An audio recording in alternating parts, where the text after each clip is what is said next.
پرانے زمانے کی بات ہے، ایک گاؤں میں علی نام کا ایک نہایت نیک دل تاجر رہتا تھا۔ اللہ تعالیٰ نے اسے خوب رزق عطا کر رکھا تھا۔ اس کا اصول یہ تھا کہ گاؤں کا کوئی بھی غریب یا محتاج اس کے دروازے سے خالی واپس نہیں جائے گا۔ آہستہ آہستہ اس کی ثقافت کا چرچا دور دور تک پھیل گیا۔ اب نہ صرف اس کے گاؤں بلکہ آس پاس کے بستیوں کے لوگ بھی اس کے گھر کے باہر قطاریں بنا کر کھڑے رہتے، بس اس کے آنے کا انتظار کرتے تاکہ وہ ان کی مدد کر سکے۔ لیکن اس کی بیوی کو یہ سب ہرگز پسند نہ تھا۔ ایک دن اس نے کہا، علی، اگر تم اس طرح دولت لٹاتے رہو گے تو ایک دن ہم بھی انہی لوگوں کی طرح بھوکے اور ننگے ہو جائیں گے۔ کم از کم اپنے گاؤں کے لوگوں تک ہی محدود رکھو۔ علی مسکرا کر بولا، بیوی، مجھے ڈر ہے کہ قیامت کے دن میرا رب مجھ سے پوچھے نا کہ جب اس نے مجھے اتنا دیا میں نے دوسروں کی مدد کیوں نہ کی۔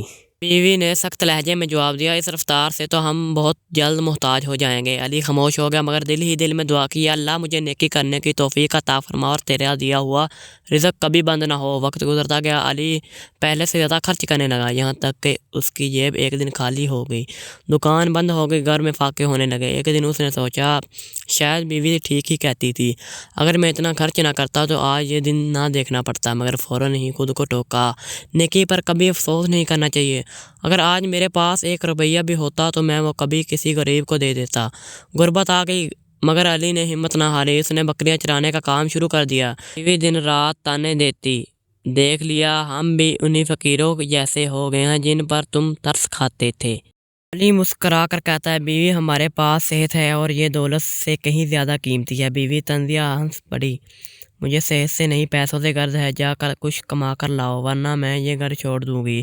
علی جانتا تھا کہ وہ آسائش کی عادی ہے، اس لیے اس نے برا نہ مانا۔ وہ خود بچپن میں فاقے دیکھ چکا تھا، اسی لیے دوسروں کا درد سمجھتا تھا۔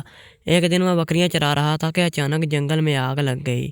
اس نے دیکھا کہ چھوٹی سی سانپنی آگ میں پھنسی ہوئی ہے، اس کے دل میں رحم آیا۔ جان کی پرواہ کیے بغیر آگ میں کودا اور اسے بچا لیا۔ حیرت انگیز طور پر وہ سانپنی انسانوں کی طرح بولی، میں کوئی عام انسان نہیں، میں جنات کے بادشاہ کی بیٹی ہوں۔ تم نے میری جان بچائی، اس کا بدلہ ضرور دوں گی۔ وہ اسے اپنے باپ کے محل میں لے گئی۔ جنات کے بادشاہ نے کہا، ہم تمہیں مال نہیں دے سکتے مگر ہم تمہیں ایک نایاب علم دیتے ہیں، یہاں سے تم جانوروں کی زبان سمجھ سکو گے۔ شرط یہ ہے کہ تم یہ راز کسی کو نہ بتاؤ ورنہ تمہاری موت یقینی ہے۔ علی نے حامی بھر لی۔ بادشاہ نے اس کو کانوں میں ہلکی سی پھونک ماری اور کہا، اب تم جانوروں کی باتوں سمجھ سکو گے مگر کبھی ظاہر نہ کرنا۔